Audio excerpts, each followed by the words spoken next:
Salve, salve, amigos do Aposentado Rico! Cá estamos para o nosso episódio 29 e eu queria dar as boas-vindas aos meus aposentados ricos, Alexandre Wanderer. E o aposentado rico jovem. Aposentado rico jovem. E pai. E pai jovem. Júlio Freire. Aí, sejam todos bem-vindos a mais um episódio. O que nós vamos falar hoje, Alexandre? As fases do aposentado rico? As fases... Mas não é tipo mulher de fases, né? É um negócio mais violento, né? Não, negócio de verdade. É de verdade. Então, algumas lições aqui, né? A ideia é a gente meio que fazer uma trajetória, né? Do processo de construção da ideia do aposentado, né? Mas antes de entrar no tema, por favor, né? Temos um pai fresco aqui na mesa. Olha aí, sou eu mesmo. Tava em licença paternidade. No último episódio. Tô em home office agora, Alexandre. Eu nem sabia que nós tínhamos licença paternidade no aposentado rico. Mas as coisas foram acontecendo, né? Então, na verdade, nós nem sabíamos onde é que ia terminar esse negócio aí, então agora já tem até... Mas seja bem-vindo ao grupo dos pais. Obrigado. Né? Nasce um filho, nasce um pai e uma mãe também, né? Que é o nosso primeiro, então... Estamos aí nesse mundo novo agora. Show de bola. E até o pessoal não sabe, mas era para ter começado 15 minutos antes da gravação, né? E ontem a gente foi fazer um cursinho sobre dar de mamar e tal. E aí disseram que eu tenho que acordar o guri, né? Pra despertar, pra ele querer mamar de verdade. Eu acho que acordei muito ele hoje de manhã. Tava brigando com o peito da minha esposa lá em casa. E aí me atrasei um pouquinho. Pessoal... vocês devem ter reparado que estamos com mais um cenário diferente, né? Então, gostei. Diferente da semana passada, diferente do tradicional.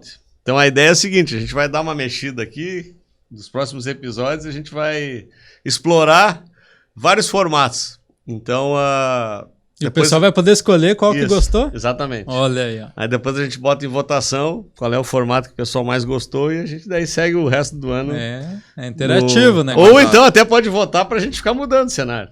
Também. O Vitor vai nos matar, né? Vai trabalhar mais. O Vitor vai trabalhar mais. Mas quem é que vai escolher? É a audiência ou nós vamos escolher? A audiência que manda. Então nós não mandamos nem aqui mais. Já perdemos. Se eles quiserem que tu não venha mais, eles o aposentado rico é da nossa audiência, Alexandre. Eu pergunto isso porque para saber que eu não mando nada, eu me sinto em casa. Não muda. Todos nos sentimos nós trabalhamos para eles. Muito bem. Então, passados aqui nossos anúncios e generalidades, vamos entrar no tema. E acho que antes de nós falarmos especificamente em relação à fase em si, eu acho que tem um elemento chave que ele tem que nortear esse processo todo. Né? E a gente encontra paralelos em várias áreas da vida, né, Alexandre?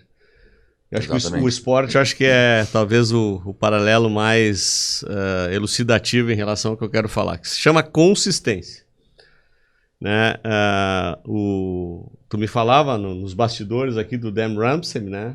que é um advisor lá nos Estados Unidos, e ele sempre afirma que de todos os clientes que ele assessora, das famílias, 90% delas são famílias que vieram de construção patrimonial de consistência. Aquele processo chato, de longo prazo. 10% é herdeiro, artista, um destaque no cenário esportivo, ou seja... Alguém que vendeu uma empresa. Então, o que já dá para ver nesse contexto? Que o afegão médio, ele está fadado à consistência. Com um bom plano ele chega lá. Com um bom plano ele chega lá. Aí é que tá, é bem interessante essa colocação do Ramsey, porque ele entrevistou lá, são não sei quantos, né, milhares de pessoas, né? E ao longo de muitos anos. Então tem gente antes da internet, momento de internet e tal. E aí é interessante porque ele coloca assim, dependendo da região que a pessoa mora lá nos Estados Unidos, tem renda anual de $40 mil, de $80 mil, de cento e tantos mil dólares, nada fora da curva, né? E é interessante que essas pessoas vão construindo o patrimônio todo santo dia. Lá o pagamento muitas vezes é semanal, né? Então toda semana tem lá mais um tijolinho na construção e assim vai indo. Pouquíssimos deram grandes boletadas. Pouquíssimos têm investimentos rendendo, sei lá, 10% ao mês, aquelas coisas malucas, né? É tudo direitinho e aí leva tempo. Até o rendendo 10% ao mês... Isso aí já é pirâmide. Isso daí o cara entrou em algum golpe, né? Porque... Né? Então não, porque isso não existe. Mas aí é que é interessante a colocação, porque o cara, ele até consegue uma vez. Talvez sim, 2, sim. E aí vem o tombo. Consegue no mês, né? Essas maluquices... não a consistência de 10% ao mês. É a mesma coisa de um atleta, né? Vamos pegar lá, escolher um esporte, sei lá, a corrida, então, que é o que tem mais proximidade. O recorde mundial está agora 2 horas para fazer uma maratona. Ninguém consegue correr 2 horas, uma maratona em 2 horas da noite para o dia. Os caras que estão tentando, eles treinam constantemente, todo santo dia, aquele treino chato de ficar correndo devagarinho, um trotezinho constante, para 2 vezes por ano, talvez, ele tentar fazer a maratona em 2 horas. Não deu? Vai tudo de novo. E aí ele vai melhorar 10 segundos. E esse tempo que ele leva também tem a tecnologia que joga a favor, né? Porque hoje as roupas estão mais leves, o tênis está bem melhor, né? Também ajuda um pouco mais. Mas e a tua colocação é interessante, Júlio, porque são pimentinhas, né? São, como é que chama? Melhoradores, se é que tem essa palavra. Agora, não é o tênis sozinho que vai fazer ele correr, não é a roupa, é um conjunto. Quando o cara chega, pegar, por exemplo, por exemplo, se eu usar uma roupa especial, um tênis especial, e for correr hoje do zero, aquela roupa, aquele tênis é efeito zero não. Só gastou dinheiro. Só gastei dinheiro. Né? Agora, se eu treinei consistentemente o tempo necessário para estar preparado para fazer uma corrida razoável, aquela roupa, aquele tênis vão me dar um upzinho. Exatamente. Né? E é isso que eu acho interessante, até, André, me corrija se eu estiver pulando alguma fase aqui do nosso assunto, mas cada um tem que saber exatamente em que fase se encontra. Vamos pegar o teu exemplo. Não, é perfeitamente tu não correta corre. A tua afirmação. Tu não corre hoje, faz algum tipo de exercício, mas não é corredor. O que adianta tu colocar o tênis ultra hiper campeão, a roupa não sei o que e tal, e sair para correr? Nada. É capaz até de te prejudicar. Sim. Tá? Vamos pegar o exemplo. Eu já faço corrida. Eu usar esses equipamentos, será que eles vão me ajudar? Provavelmente não. Pô, mas eu já faço corrida, eu já estou numa outra fase. Não, é que esses equipamentos são para elite. Então tem que pegar equipamento de acordo com cada categoria. Talvez nem seja o melhor equipamento para ti, né? Talvez mais não seja. barato, talvez faça mais resultado. Na verdade, o equipamento ele é o que a gente chama de acelerador e que depois, mais na frente do nosso bate-papo aqui, a gente vai explicar o que é um acelerador no processo de construção patrimonial. Mas ele é lá no fim. Sim. Entendeu? Ele tem um efeito... Por isso que a tua analogia é muito interessante, porque ela representa justamente o mesmo processo. Não adianta eu colocar um acelerador num cara que não começou a reserva de emergência. Exatamente. Efeito zero. Pular a etapa. Efeito zero. Agora, num investidor que já está numa fase avançada, onde ele já atingiu determinado patamar de diversificação e de necessidade do recurso, esse acelerador pode ter um efeito exponencial. Esse é aquilo que a gente comenta, né? O difícil é chegar no primeiro milhão. Depois, parece que fica mais fácil. O segundo é inevitável. É justamente em função desses aceleradores que a gente vai comentar. E o porquê que ele não pode aparecer no início. E aí, André, tu falou uma coisa que eu vou discordar um pouquinho, mas dentro da mesma linha. Vamos pegar o exemplo da pessoa que está começando. Né? Ela, então, a primeira recomendação é que ela... Bom, primeiro ela tem que saber o que ela precisa, né? Mas a primeira recomendação é que ela tenha reserva de emergência. E essa reserva de emergência, o nome já diz, emergência. É para ter ali 3 meses, 6 meses, 12 meses de e a gente, no episódio passado, a gente falou exaustivamente sobre esse tema. Quem não assistiu, por favor, né? Tem que então, assistir. A gente comentou, o Júlio estava em licença paternidade, a gente falou dos reveses, né? Que ocorrem na vida de qualquer pessoa, né? Dificilmente a gente não vai ter susto, né? A vida não é aquele reloginho que gira certinho o tempo inteiro, né? E pode ter sobressaltos, e aí, em função disso, a gente trabalhou todo o episódio. E aí falamos muito da reserva de emergência, que eu acho que não vale a pena a gente debater mais aqui. Só uma colocação aqui, ela é de emergência, porque ela é de emergência? Porque eu posso precisar a qualquer momento. Isso. Aí imagina que a pessoa vai lá, ela começa, e ela já está em busca de um investimento com uma rentabilidade maior, não sei o quê, que é a mesma coisa que tu começar a correr com o equipamento da Elite. Provavelmente vai dar errado, porque a hora que tu precisar do dinheiro, e vai precisar do dinheiro, ele não vai estar disponível. Porque ele tem, o resgate é em D mais X dias. Então, já está errado. Né? Comecei agora, reserva de emergência, tem determinados tipos de aplicações para isso. E já encaixando no que tu está comentando, Alexandre, eu uma vez conversava com um gestor de fundos, e ele me falou assim, Momberger, para tu ter um sucesso no processo de acumulação de dinheiro, ele disse assim, tu tem que ter 3 habilidades. Vamos ver se concordamos, Alexandre. A primeira delas, tu tem que saber fazer dinheiro.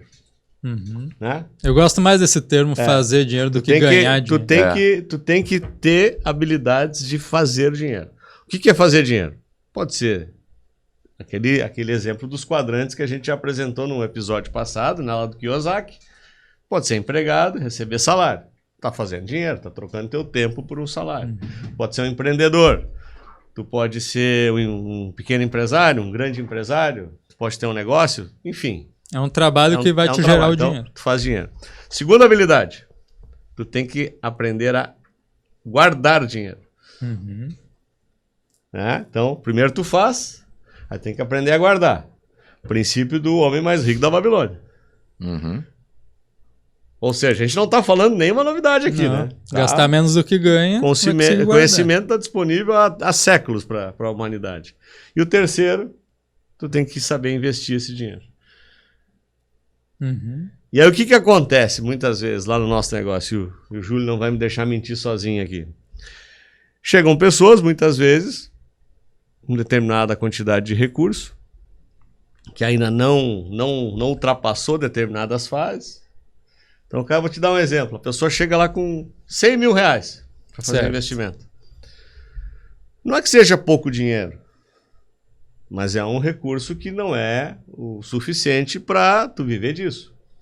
E a pessoa diz assim, eu quero botar 100 mil reais na mão de vocês para vocês fazerem isso e render e me gerar vocês me aposentar. Exatamente. Aí nós precisamos trazer a pessoa muitas vezes para a realidade e dizer, olha, né, 100 mil reais já é uma boa quantia? Sem dúvida nenhuma. Mas não é o suficiente ainda para, por exemplo, te aposentar. Né?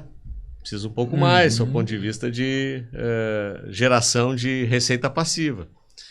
Então, é preciso entender também em que fase a gente está. Exatamente. Né? Querem outro exemplo de insanidade? E aí tem um desserviço, que a gente já falou aqui também, dos vendedores de sonho, né? do day trade. O cara que chega com 500 reais, 1.000 reais, eu vou viver disso aí. O cara sai fora na primeira semana. Engolido pelo mercado. Já é engolido na primeira semana. Né? E o pior é quando ele faz a primeira, porque a gente diz que não é para fazer, e daí parece que ele quer nos mostrar, né, Alexandre? Sim, não, é ele que sabe, né? E aí ele ganha no primeiro dia. Esse e aí ele fica valente. Às vezes daí ele traz a reserva de emergência, se ele tem, ele traz pro game e ele perde daí com um dinheiro grande ainda, né? Vocês lembram de um caso que deu durante a pandemia, onde, lembra, a gente conversou assim, como é que a gente pode ajudar as pessoas agora nesse momento de pandemia, nessa maluquice toda? E eu me lembro que eu estava atendendo no chat da Focalize. E uma pessoa entrou em contato. É que lá primeiro eu achei que era piada, né? Ele dizendo, ele tinha R$500, era exatamente esse valor, era R$500, 3 filhos para sustentar, e ele queria saber como é que ele fazia, então, para esse dinheiro sustentar a família dele. E eu fiquei assim, não, só pode ser brincadeira. Será que é de verdade? Né? E eu comecei a conversar com essa pessoa, até que eu disse, olha, qual é a tua profissão? Ou me conta o que tu sabe fazer. Que eu queria dizer assim, cai fora, não vai ser no mercado financeiro. E a pessoa simplesmente, não é, ela estava convicta de que ela ia fazer, ela só estava procurando alguém para dar para ela a pílula mágica. Gente, é insanidade total, né? Essa pessoa procurando a boletada, né? E transferindo a responsabilidade para o mercado financeiro. Ou até para alguém dar para ela a dica maravilhosa. E tu falou uma coisa agora, André. A pessoa, né, essa pessoa dos R$100 mil que vai lá e diz, olha, eu quero colocar esse dinheiro na mão de vocês para... Esse já é o primeiro erro no meu entendimento. Com certeza. A responsabilidade é do dono do dinheiro. Ele vai contar com uma assessoria, ele vai contar com alguém que, eu costumo dizer, né? É tipo palestrante, o que o palestrante faz? Ele resume um assunto gigante em alguns minutos. É isso que eu como investidor preciso. Facilita para o investidor. Exatamente. Né? Então, eu não posso dizer, tá aqui meu dinheiro e trabalha ele para mim. Não, me diz o que tu vai fazer. Ou me explica um pouco sobre isso. Sim, assim, essa, ok, isso faz sentido e eu conto contigo para me ajudar. Mas a responsabilidade sempre vai ser minha. Né? E aí tem sim, eu tenho lá 100 mil e... Tá, mas qual é a tua reserva de emergência? Ah, não, eu não tenho... Não, só um pouquinho, nós não podemos fazer isso. Qual é a nossa função, né? Qual é o teu custo mensal? Tanto? Beleza, então 30 mil, 50 mil tem que ficar numa aplicação que não busca rentabilidade. Busca emergência. Caso aconteça, eu tenho ali. Isso até faz parte do processo, muitas vezes, quando, voltando ao exemplo dos 100 mil, a pessoa pode chegar com 100 mil e diz, eu gostaria de colocar esse recurso aqui em investimentos que tem um patamar de risco um pouco mais alto. A gente, antes de fazer o investimento, a gente faz uma pergunta. Que dinheiro é esse? Né? Esse dinheiro é dinheiro que tu não precisa dele? Tu tem um outro local onde tu tem mais dinheiro, onde tu tem tua reserva de emergência? Né? Para entender o contexto geral, né? Contexto geral. Não, esse aqui é todo o meu dinheiro. A primeira coisa que a gente faz é dizer, não faz isso. Não faz isso, porque tu vai cometer um erro. Aí entra o conceito que tu falou. Que tipo de dinheiro é esse? Onde está isso? Onde está aquilo? E a gente costuma passar essa orientação nessa fase ainda, né? Para que a pessoa não faça investimentos insanos. A pessoa tenta pular alguns degraus, né? E na mesa nós temos um caso aqui bem interessante. Vamos pegar o caso do Júlio, tu comentou agora que o teu filho nasceu um pouquinho antes, tá tudo bem com ele, mas ele precisou de certos cuidados. Isso aí. Imagina se, por algum motivo qualquer, tu não tivesse a estrutura do teu plano de saúde, ou enfim, tem que pagar lá X mil reais para salvar a vida do teu filho. E tem que ser uma aplicação com um resgate imediato, né? Aí tu imagina se tu tem uma aplicação que tem uma rentabilidade super legal, só que ela tem um resgate em, vamos lá, 7 dias. Já não adiantou Aí mais. tu vai dizer pro teu filho, segura aí Espera 7 dias. 7. Gente, é insano. Só 7. Não tem esse problema agora, tá? Você espera 7 dias para ter. Se fosse 2, já... Aí eu tenho um caso agora na família, uma pessoa precisou fazer uma cirurgia e teve que desembolsar um valor que o plano não cobria. Não é um recém-nascido, né? Mas essa pessoa, imagina se tem que esperar lá 30 dias para fazer resgate de uma aplicação. A pessoa fica passando o trabalho, fica adiando uma necessidade, porque não tem. Reserva de emergência é para isso. É imediato. Então, né, André, que nós vínhamos falando. Qual é a próxima fase? Eu já tenho reserva de emergência? Legal. Então eu estou bem para emergências, para imprevistos. Depois, qual seria a próxima fase? Eu tenho seguro, saúde para todo mundo? Tenho plano de saúde para toda a família? Tem seguro de vida para o provedor ou para os provedores da família? Tem seguro do carro, da casa, enfim. Então a gente vai se cercando de algumas proteções e aí eu conheço pessoas que decidem comprar carro e não ter seguro, né? É uma decisão, só que, poxa, está colocando em risco um patrimônio bem grande. Aqui, né? Aqui de novo entra aquele conceito dos cenários assimétricos, né? Então, evidentemente, quanto mais no início do processo tu estás, a tua falta vai causar um estrago maior, né? Porque tu ainda não tem uma quantidade de recursos, por exemplo, para deixar para tua família, para alguma necessidade, né? Então, o carro tem um percentual de risco patrimonial que pode gerar um estrago ao teu patrimônio e a de terceiros, né? Então, essa assimetria, ela precisa ser eliminada. E o seguro faz isso muito bem. Então, o pessoal, quando é que é a hora de ter seguro? Quanto mais assimétrico for o teu cenário, né? Essa é a ideia, né? Então, quanto mais estrago tu causar, o poder causar, ou poder causar, seja por um processo de um acidente num automóvel, ou seja na tua falta na questão do seguro de vida, né? E aí é interessante, o seguro né? de saúde, tu tem um problema seríssimo de saúde, onde tu vai ficar dias internado, tudo mais, numa UTI, que a gente sabe que é muito dinheiro, né? E é interessante, né, que isso tu fala, eu já ouvi de algumas pessoas assim, mas os ricos, eles não fazem seguro total, não sei o que, só um pouquinho, primeira coisa. De quem nós estamos falando? É aquele cara que tem o patrimônio de 50 milhões de reais e um carro de até 1 milhão de reais não faz nem diferença no patrimônio do cara?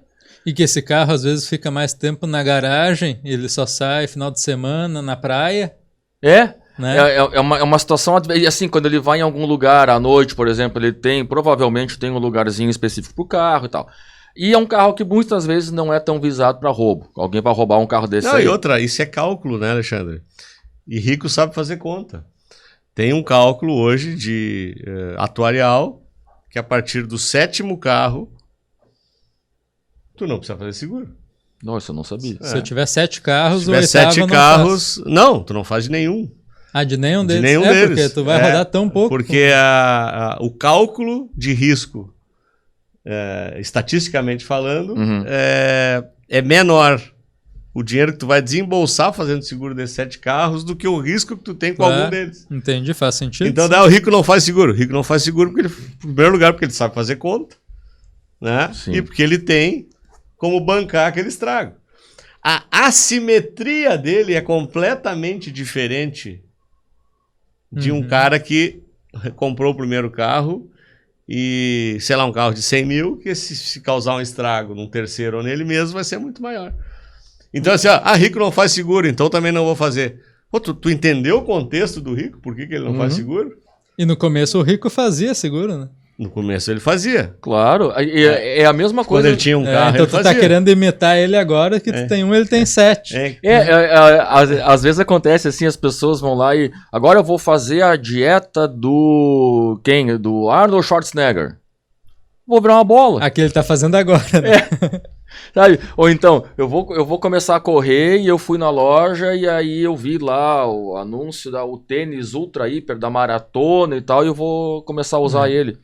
Gente, não é pra isso, né? Então, por exemplo, o cara vai lá, não, eu não faço seguro porque o rico não faz seguro. Tá bom, mas se tu bater o teu carro de 100 mil num carro de 300 e os dois derem perda total, quem é que paga esses 400 mil?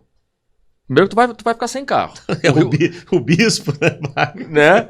Aí pensa assim, deu um problema, o rico tem mais 6 carros pra andar, ele escolhe qual que ele vai andar, né? E se ele escolhe o advogado que vai te processar também, né? É verdade. E aí, se o outro carro custa 300 mil o prejuízo, o rico vai só ver como é que ele vai pagar, em quantas parcelas ou da forma que ele vai resolver. Mas ele tem como? O afegão médio tem que contar com seguro. Senão, pode dar tudo certo. Sim, pode dar certo. Agora, se der errado, meu amigo, tu vai voltar muitas casas. E assim, e não é pro zero, muitas vezes é pro menos zero. Enfim, Então, acho que ficou claro o conceito, né? Da mitigação de risco nessa fase, né? Baseado na simetria, no risco muito maior que tu tem em relação ao que tu tem a ganhar. A partir disso, a gente começa com outro fator que a gente chama de diversificação. Né? Então, tu quer, dentro da fase lá de fazer dinheiro, guardar dinheiro, para ir para o investir dinheiro, né? Nós precisamos daí entrar no processo de diversificação. E aí tu trouxe recentemente a ideia aquela, por exemplo, daqueles títulos mais longos, né? Sim. O título do Tesouro, Alexandre, tem alguns títulos que o governo liberou há 1 ano atrás, que não tem mais só aquele pré-fixado ou pós-fixado, né? Agora tem um tesouro chamado Renda Mais. Por exemplo, se você aí do outro lado está se planejando se aposentar em 2040, digamos, né? Daqui a 16 anos, né? E você vai colocando dinheiro nesse título, Tesouro 2040, e ele vai te pagar a partir de 2040 por 20 anos a tua rentabilidade mensal que tu vai tendo, mais uma amortização do capital aplicado, né? Então tu vai aplicando até 2040 e de 2040 a 2060 ele vai te devolvendo o dinheiro, justamente para quem quer se aposentar em 40. É praticamente um plano de previdência. É um plano de previdência. E daí ele rende IPCA, mas hoje está 5,70 ao ano, né? IPCA mais 5,70, que é um bom plano, considerando que o governo é o devedor, né? Então, risco soberano. É. Né? E tem outros planos também, que são os de previdência privada, né? Que são muito interessantes, que também nessa linha do mesmo 2040, né? Digamos que tu investe nesse plano lá, Previdência, VGBL, ABC 2040. Geralmente no título do fundo tem o ano, né? E aí esse fundo ele vai investir, por exemplo, 60% em renda variável e 40% em renda fixa. E a cada ano até 2040, ele vai mudando 2%, 3% da variável para a fixa. Porque ele vai entendendo que tu vai ficando mais velho, né? E tu tem que partir de um conservadorismo maior. O gestor desse fundo, ele faz a alocação, rebalanceamento, né? Rebalanceamento de acordo com o tempo que tu tem para retirada do recurso. Por que ele faz isso? Porque quanto mais próximo de tu precisar do recurso, menos risco tu tem que correr. Menos volatilidade tem que ter. Então, pode dar o azar, por exemplo, de faltar 1 ano para tu querer passar a te pagar desse recurso, e a gente passa por uma crise, tipo subprime.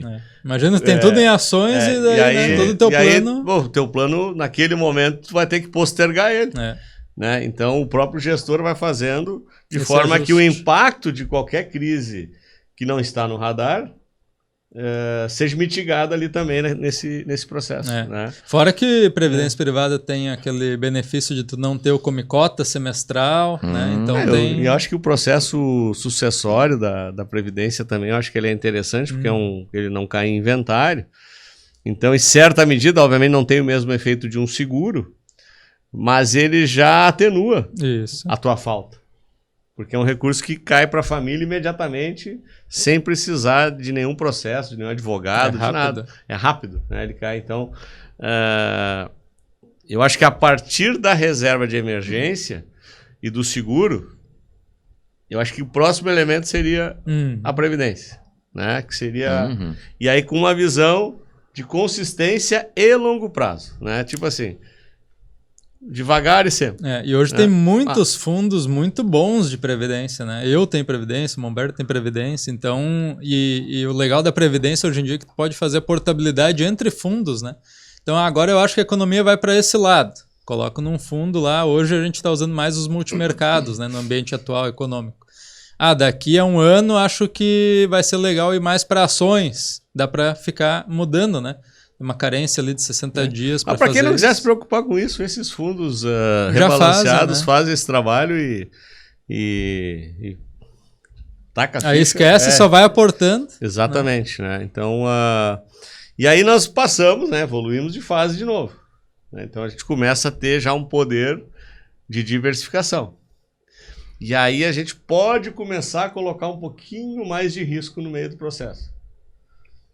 O risco aqui eu quero chamar de volatilidade, né? Não é o risco de vou colocar em algo para perder, não. Vai colocar em investimentos que podem sofrer volatilidade. O que significa sofrer volatilidade? Significa, num determinado momento, esse investimento talvez ele não te dê o retorno esperado. Ele tende a recuperar.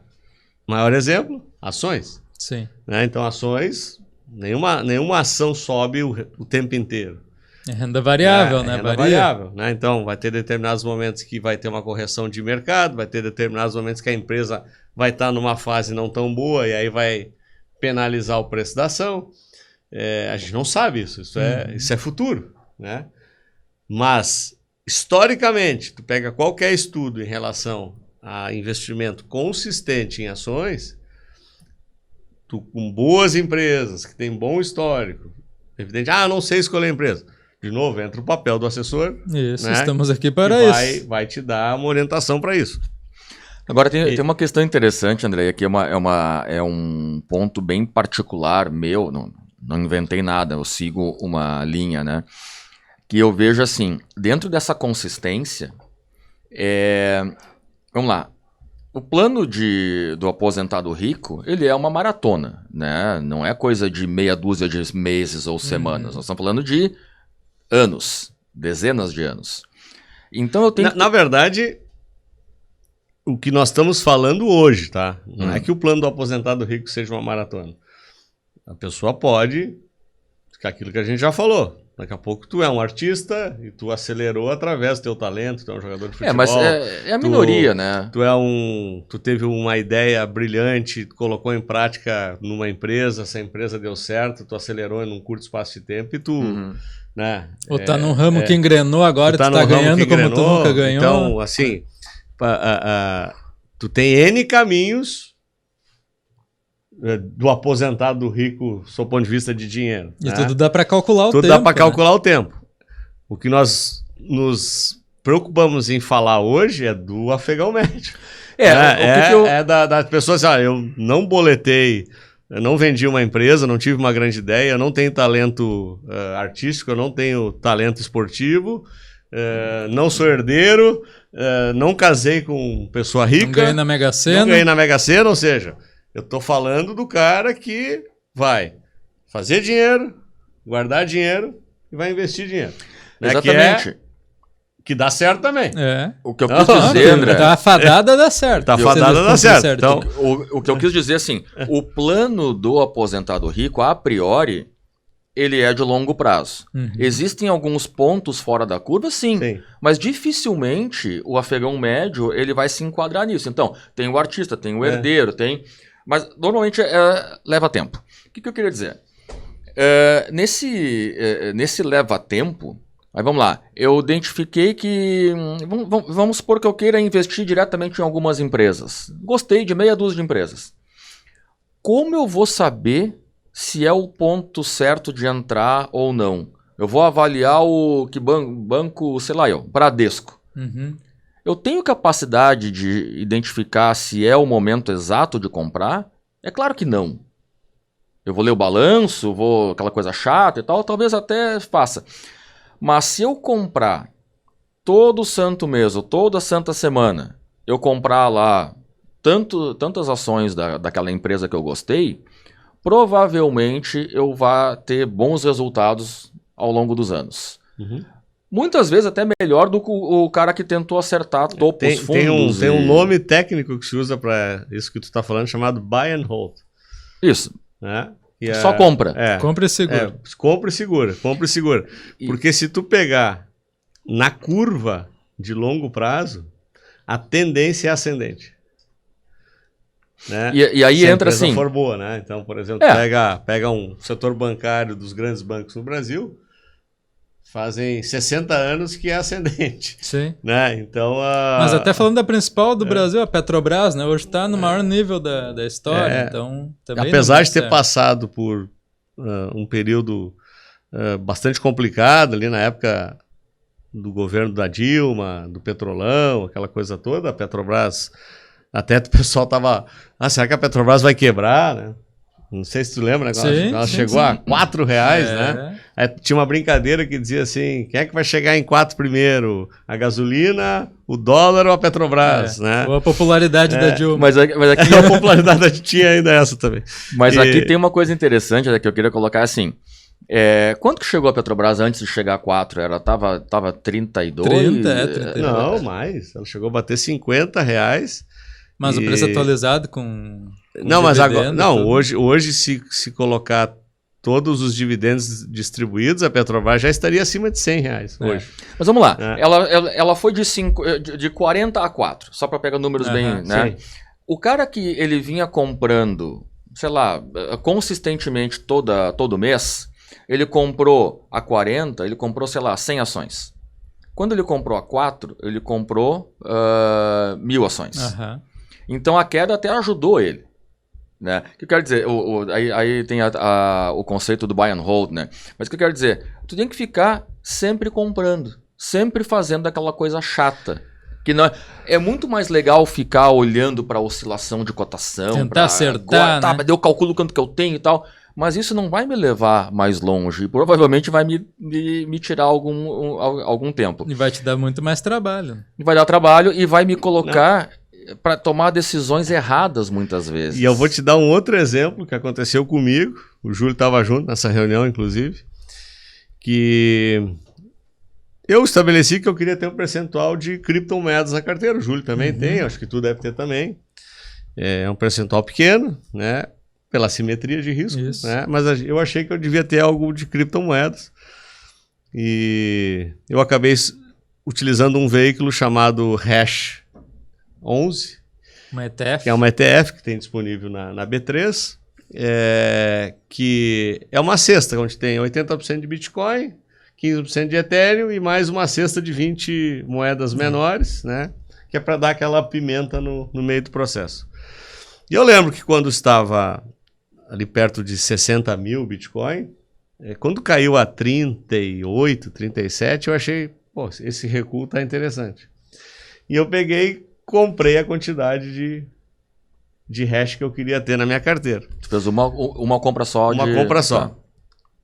Aí eu não estou falando de buy and hold aqui, eu estou falando do processo de rebalanceamento. Aí não sei se vocês vão lembrar, mas veio para 15. Sim. E aquele investimento que eu tinha feito caiu pela metade. E aí eu estava fazendo uma reunião com o gestor da Hash. Certo. A gente teve uma reunião com o gestor do fundo. E aí ele estava explicando os motivos pelos quais ele achava que o Bitcoin iria passar por uma fase explosiva de alta de novo.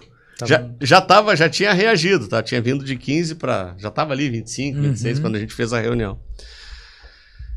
E aí ele explicando, porque vai ter o halving, vai ter a questão da entrada dos ETFs lá com a BlackRock, com a Vanguard. Vai ser liberado para os fundos americanos investir, comprar. Né? Então o halving vai diminuir a quantidade de oferta, mas a entrada...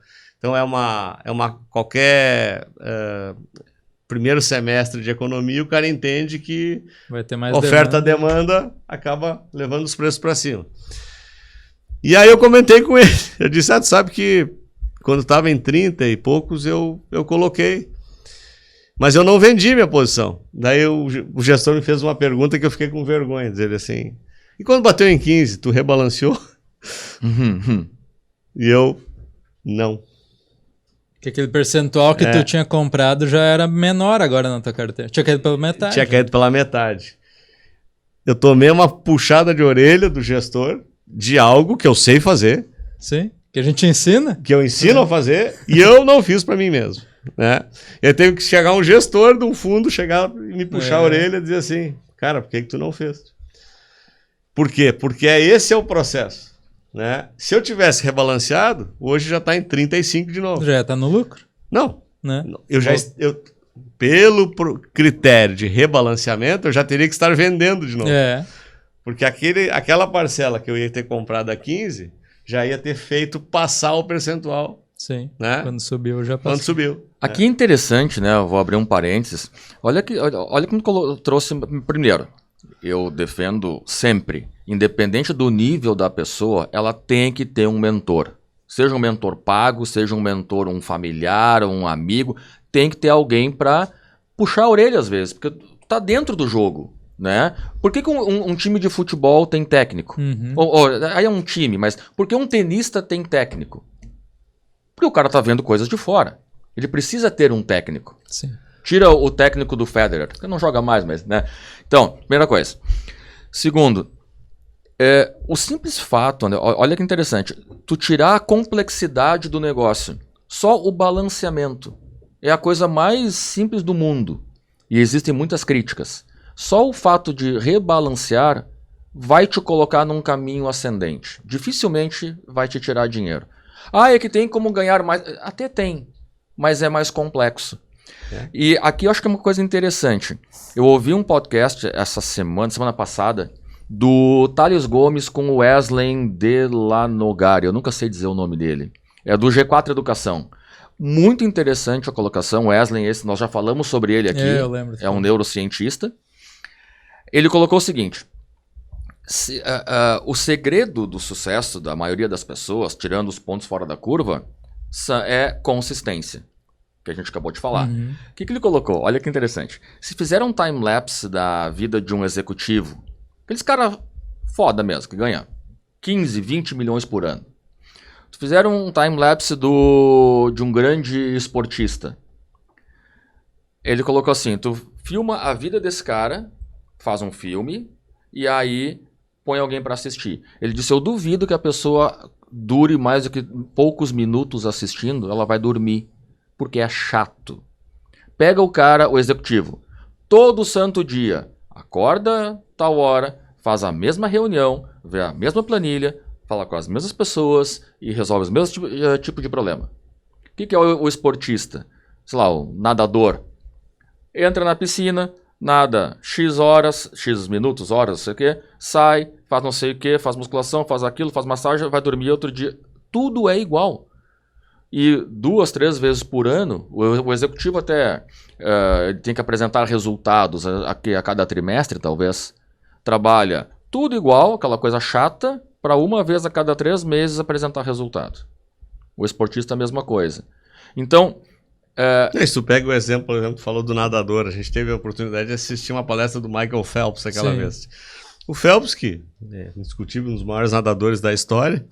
Tudo bem que ele tinha aquela envergadura maior, aquilo ajudava. Era o tênis, né? Ele tinha um tênis especial acoplado no corpo dele. Só que ele disse assim, todo mundo acha que é por causa do meu tamanho e tal. Dizia assim, mas não. Eu e meus colegas, nós tínhamos o treinador e a gente ia fazer o treino lá. Todo dia. Aquele troço chato que tu falou, né? Todo dia, tantas horas, papapá. Terminava o treino, o que o Michael Phelps fazia? Ele ficava mais tempo treinando. Já era chato, ele tornava mais chato. É o jogador que fica depois cobrando umas faltas. E aí ele disse assim, aquele a mais que eu dava no treino era o a mais que eu respondia na piscina depois. Aquilo ali, cara... Puta, que troço foda. Ele falou mais, ele falou que no domingo, Alexandre, a maioria não treinava no domingo, descansava. Ele disse que ele começou a medir isso e quando ele descansava no domingo, na segunda ele voltava alguns milésimos abaixo do que ele tinha feito no sábado. Então ele começou a não descansar mais no domingo. E aí ele só melhorava. Um outro exemplo, tem uma grande pianista aqui no Rio Grande do Sul. Inclusive ela é nativa aqui de Novo Hamburgo, chamada Olinda Alessandrini, acho que vocês já ouviram falar dela. E foi assistir um concerto dela recentemente, e tu assiste ela tocar piano, é uma loucura. É facilidade, é uma loucura, né? Tu não enxerga as mãos muitas vezes, tem obras hiper complexas que ela reproduz.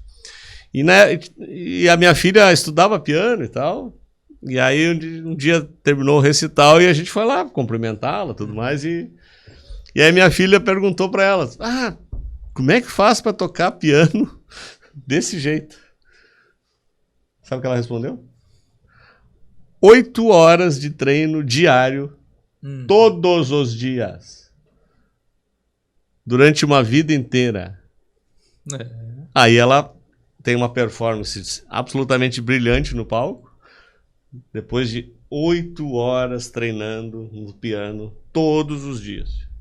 Então a gente acha, né, o pianista, aquele cara virtuoso, aquele negócio assim, o cara sentou lá e fez. Cara, tem uma frase, né, quem vê flash não vê corre, né? Tu não vê o que tá por trás, né? Mas olha só, eu me lembrei agora, casualmente ontem à noite eu vi na Netflix o filme aquele do USA for Africa, em 84, 85, se eu não me engano.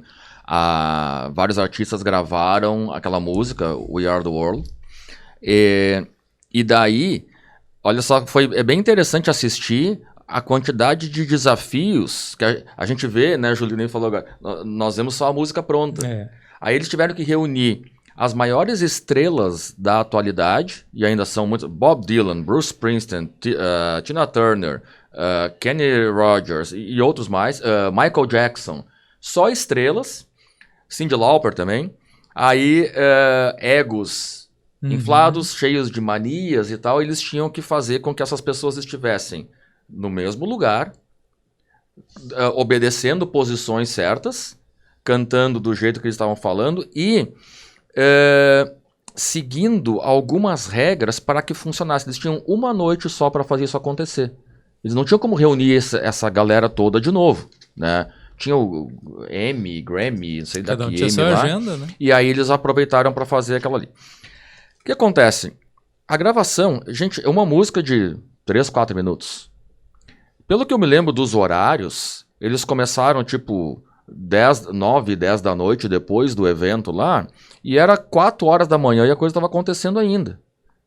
Que daí assim, faz um take e aí, mas aqui o não sei o que é um pouquinho melhor, ali outro melhor, é a pianista 8 horas por dia. Aí eu escutando aquilo, gente, já estava perfeito o negócio. Não porque a oitava do não sei o que e coisa, mais um pouquinho. E aí pegando estrelas só um pouquinho. Esqueci o nome do cara agora que tava cantando, mas tipo, pegar o Bruce Springsteen. Não, só um pouquinho, tu não tá bom ainda. Gente, só um pouquinho. Ele é o Bruce Springsteen. Vai de novo.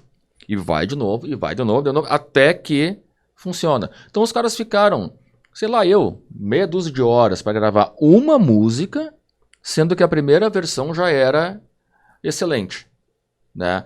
Mas é consistência. E eles já estavam no topo. Nem precisava. Mas eles sabem, mesmo no topo, se não manter a consistência, não vai dar certo. Bom, voltando então para a questão do modelo, né? Fazer dinheiro, guardar dinheiro, investir. Começa a ter um efeito interessante que aquele pote do investimento ele começa a te retornar, né? Então, tu continua fazendo dinheiro aqui, tu continua fazendo sobrar aqui, continua jogando dentro do pote, só que o pote começa a te devolver. Ele te devolve através de juros, de dividendos, de aluguéis. Começa a vir uma satisfação, né? E aí, muitas vezes, tem duas atividades a fazer aqui. A mais óbvia, dentro do processo ainda de construção, é de continuar retroalimentando o pote, né? Então, aquele dinheiro que vem do investimento entra de volta, faz ele crescer mais ainda. Muitas vezes o juro vai ser maior do que o aporte nesse caso. Às vezes. Em determinado momento, o teu juro já vai significar mais recurso do que aquele que tu está guardando, né? Não necessariamente isso é ruim, né? Não, é exponencial, é exponencial, né? E aí tu acabou de roubar a minha pergunta, a minha frase. Aí vai ter o efeito exponencial, né? Aquele efeito de ver que a gente brinca, né? Investir é ficar olhando a grama crescer, né? Se tu ficar olhando para ela todos os dias, tu não vai notar nada, né? Agora, se tu for 15 dias depois, aquela graminha que estava dessa altura vai estar dessa. Né? Então, o efeito, ele no dia a dia, ele pode ser imperceptível. Sim. Mas no médio e longo prazo, ele vai ser muito impactante. Então, como tu disse, a consistência é chata? É. No começo é muito chato, né? Porque o cara bota lá, ele bota R$1.000, daí ele vê, rendeu 10 pila no mês todo, né, cara?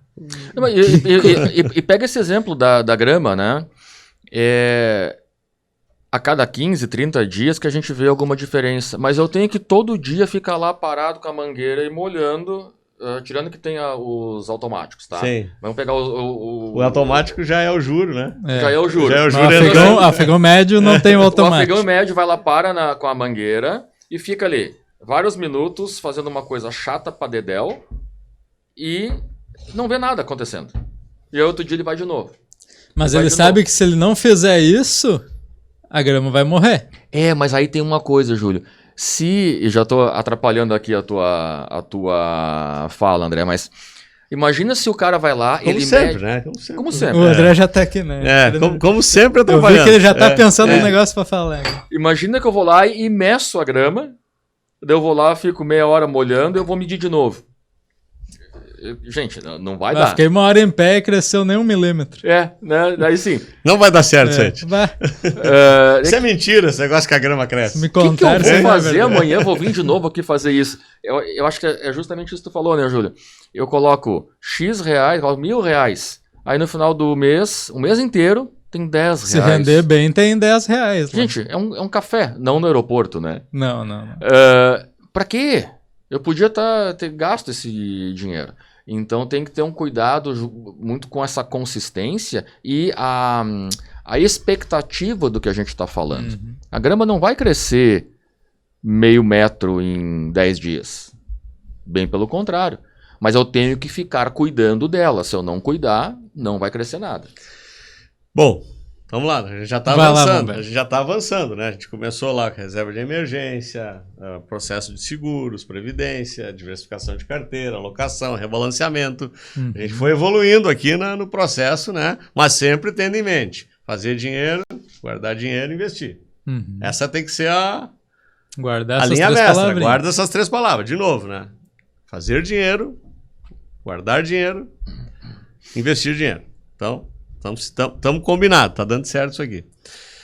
Aí agora eu queria chegar na etapa dos aceleradores, que é a hora de comprar o tênis especial, é comprar roupa de natação, que quando chega num determinado momento de acumulação, tu começa a acessar coisas que se tu não tem dinheiro, tu não acessa. É a famosa frase, quem tem dinheiro faz dinheiro. Uhum. Né? O rico cada vez fica mais rico. O rico fica cada vez mais rico. Isso tudo está ligado a esses aceleradores. Exemplos. Setor de imóveis. Como é que se ganha dinheiro em imóvel? Vamos falar de incorporação. Tem a fase da incorporação, que tu entra como investidor junto com o construtor. Lá no início. Tem a fase da pré-venda, que é quando o prédio ainda não está pronto. E aí a imobiliária já recebeu, já fechou o contrato com o incorporador para fazer a distribuição. Então ela diz assim, ó pessoal, na pré-venda tem, sei lá, 10%, 15% de desconto em relação ao preço que vai entrar oficialmente. Isso comprar na planta? Não, comprar na planta é quando tu é investidor. Tu entra junto com o incorporador, tu compra a preço de custo. Tá. Aí o prédio já saiu do chão, tipo, vamos lá, um projeto grande que vai levar de 4 a 5 anos para ser entregue. Tu compra no D0. Tá só o terreninho ali. A construtora diz assim, ó, tô com esse projeto aqui, entra comigo, preço de custo. Essa é a fase 1. Fase 2, o prédio já está levantado, não está pronto, já começa a pré-venda dele. Tá. Né? Então a pré-venda... Já tem um decorado ali para o pessoal olhar? Não necessariamente, né? Mas já tem algo para mostrar que existe. Uhum. E aí tem lá 10, 15% de desconto. Daí vai para venda... O prédio está pronto, não vendeu todas as unidades ainda, tu vai comprar a preço de tabela. E depois tem o mercado secundário, que é quando o prédio já existe, já as pessoas estão morando, e daí o cara que comprou, sabe lá em que fase que foi, ele resolve vender. Ah, tá. Né? Então, qual é a fase onde tu ganha mais dinheiro? Lá evidentemente, quando tu entra junto com na planta. É fácil eu chegar nessa fase aqui? Não, por quê? Em primeiro lugar, geralmente exige uma quantidade de dinheiro maior. Porque tu vai financiar a construtora. Não vai ser um valor de um apartamento. Não vai ser o valor. Muitas vezes tu vai ajudar a financiar. Como é que se chega a receber ofertas como essa? Só tem 2 maneiras. A primeira é o cara saber que tu tem dinheiro, e ele vai te oferecer. Uhum. E a outra é alguém que sabe que tu tem dinheiro, que diz assim, olha, oferece lá pro Júlio, que eu acho que o Júlio pode se interessar por esse negócio aí.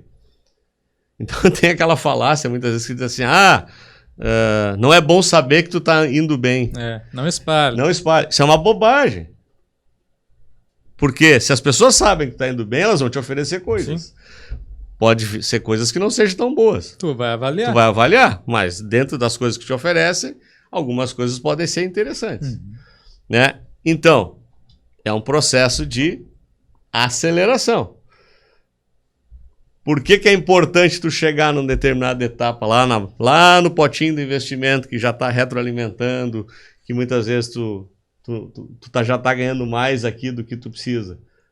Que tu vai receber essa oferta e o que vai acontecer com o teu dinheiro? Ele vai acelerar. Tu vai ganhar muito acima da média. Tu consegue fazer esse processo lá no começo? Não, isso nem chega em ti, né? Em primeiro lugar, não chega em ti. Em segundo lugar, tu não vai ter nem dinheiro para entrar nesse processo. Então não adianta tu ter o tênis de corrida Ultra Power Master lá no começo. E até é interessante, né, André? No início, muitas vezes, a grande maioria nem sabe que existe isso.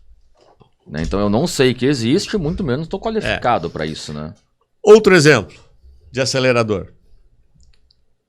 Fundo de startup.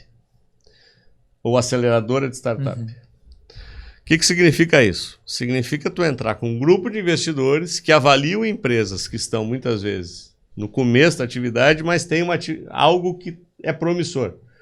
Né? Hoje existem metodologias que tu tem como avaliar uma empresa no início, baseado na ideia que ela tem, no processo que ela tem, nas pessoas que ela tem como tocadores do negócio. E olha, essa empresa aqui tem uma possibilidade de andar bem. Esse é um dinheiro que se tu bota hoje, tu já tira amanhã? Não, isso leva tempo. Não, nós estamos falando de investir numa empresa em processo de início que vai maturar, vai crescer, vai se desenvolver, Esses fundos até têm um backtest que leva uns 8, 10 anos para devolver o dinheiro. Né? Exatamente. Pô, o Júlio só está me antecipando. Viu só? Muita sintonia, muita sintonia, muito tempo trabalhando Ou ele está indo muito devagar, ou ele está indo muito rápido. Né? Então, o que acontece? Eu vou colocar dinheiro num fundo de startup no começo? Não. Por quê? Porque é um recurso que, em primeiro lugar, eu não sei se ele vai dar retorno. Tem alto risco, né? Sim. O avaliador do fundo de startup pode errar a mão, né? E muitas empresas quebram, né? Não, às vezes de 10, 2 dão certo. 2 dão certo. Né? Tudo bem que essas 2, quando dão certo, elas... pagam tudo elas e o pagam, juro é ótimo. Então, dando um exemplo para vocês da dimensão disso, tá? Os fundos premium hoje, dentro dessa linha de negócio, chegam a entregar, depois de 10 anos, uma média entre 28% a 35% ao ano de retorno. Só que nos primeiros 7, às vezes, até é negativo o teu rendimento. É a curva J, né, que a gente chama. A curva J, né? Eu tenho um vídeo, uma live que eu fiz com o Jefferson no nosso canal do YouTube, que eu falo desse modelo de investimento e explico o que é a curva J lá. Investimentos alternativos. Investimentos alternativos, onde os ricos colocam dinheiro. É o título. Quem quiser ver no YouTube, né, bota lá, canal da Focalize, onde os ricos investem dinheiro. Tem a explicação desse processo, tecnicamente falando, como é que ele funciona.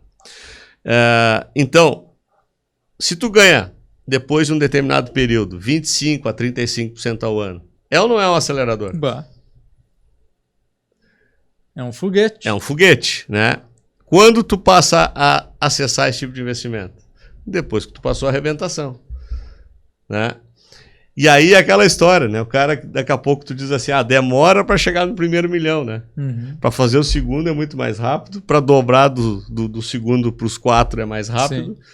Por quê? Porque tu passa... Em primeiro lugar, tu já está te beneficiando da curva exponencial. E depois tu está te beneficiando dos aceleradores. Então, é o processo lá na frente.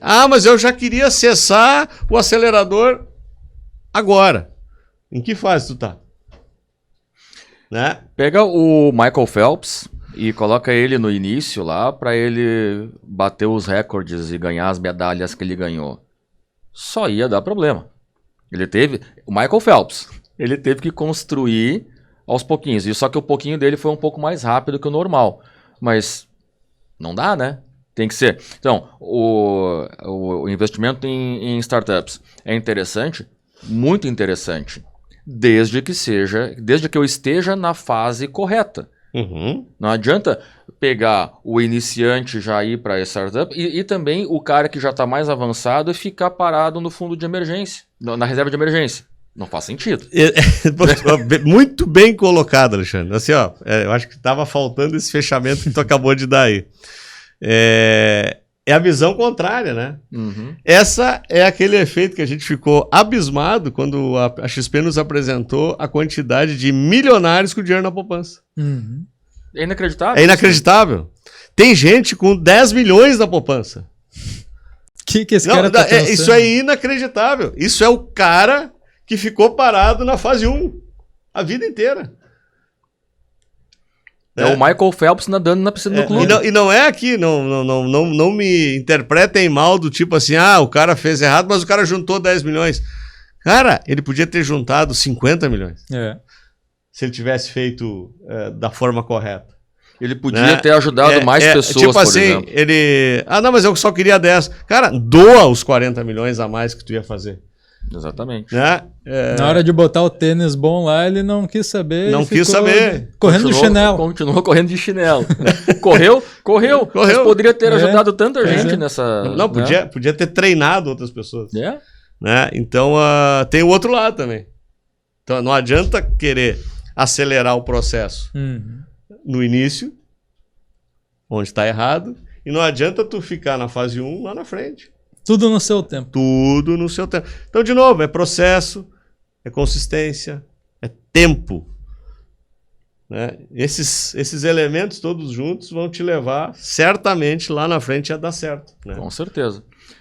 E é uma coisa interessante, né? Se a gente filmar, eu fiquei pensando nisso, se nós fizermos pegar o plano de aposentado rico e documentar todo esse processo ao longo de 20, 30, 40 anos que as pessoas passam, vai ser muito chato. Mas cada conquista é legal pra caramba.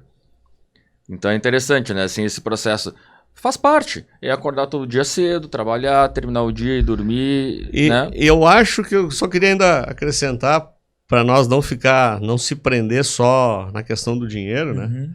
Nós mesmos batemos aqui com o aposentado rico, não é só dinheiro. O dinheiro é uma peça fundamental, não vamos ser hipócritas. Ele faz parte, sem ele dificilmente a gente consegue o resto.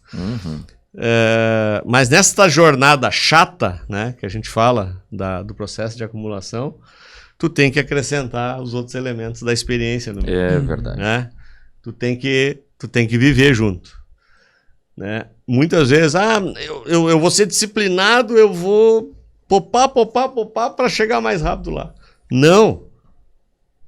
Tu pode abrir no meio desse processo momentos para experiência. Tu pode atrasar um pouco o teu processo de acumulação, porque tu vai vivenciar a tua jornada melhor. Né? Tem que chegar lá com saúde, com amigos ou família em volta, com bem-estar, não é viver a vida doidado. Fazendo coisas que tu gosta. Exatamente. Então, assim, por exemplo, eu adoro viajar. Né? Então, para mim, hoje, se tivesse que... qual é que é maior utilidade para o meu dinheiro? É poder viajar. Tem gente que não gosta de viajar. Então, daí o cara vai dizer, eu não gosto de viajar. Tá tudo certo também. Né? Mas o importante é que tu te ocupe com outra coisa. Sim, tem cara que gosta de correr. Né? Não, daqui a pouco tu vai viajar para correr. Eu não gosto de viajar, mas tem uma maratona lá em Nova York, tem lá em Londres, tem em Paris, não sei o quê. Eu vou viajar para correr. E tem pessoas que gostam de comprar coisas, colecionar carro, colecionar selo, colecionar sei lá o quê. Ok, faz parte, desde que esteja dentro de um contexto saudável. E se eu falar para vocês que eu dou 5 milhões para cada um de vocês dois, não que eu tenha, né? Mas e daí vocês não podem mais ver os filhos de vocês. Vocês aceitariam? Não, de maneira alguma. Então vocês já são milionários. Sim. A gente mas esquece muitas vezes. Então, a jornada é importante. Talvez até seja mais importante, né? Sim. Eu acho que o Júlio abriu o assunto do próximo episódio, hein? Nossa! Vamos lá, né? Não podemos parar. Muito bem, pessoal. Estamos no tempo ou estouramos? Estouramos já aí. Sempre só para variar. Tempo, né? Então é isso, acho que... Mas conseguimos terminar, né? Acho que foi indo. Acho que sim, se o pessoal quiser complementar alguma coisa, escreve ali, alguma ideia que teve no meio disso tudo que a gente abordou aqui. A gente trocar uma ideia nos comentários aqui também, né? Esse podcast continua nos comentários. É isso aí, então como sempre, muito obrigado pela sua audiência, muito obrigado por estar nos seguindo, coloquem sugestão de temas e... comecem a escrever dos cenários aí, né? A gente vai... isso aí. É importante que você diga, gostei daquele, gostei desse e tal. A gente vai botar o Vitor a trabalhar aqui. Vamos lá. Né? E aí depois a gente decide qual é que vai ser o cenário do resto do ano. Ok, pessoal? Então acho que era isso. Muito obrigado. E nos vemos no próximo Aposentado Rico. Até mais. Até lá.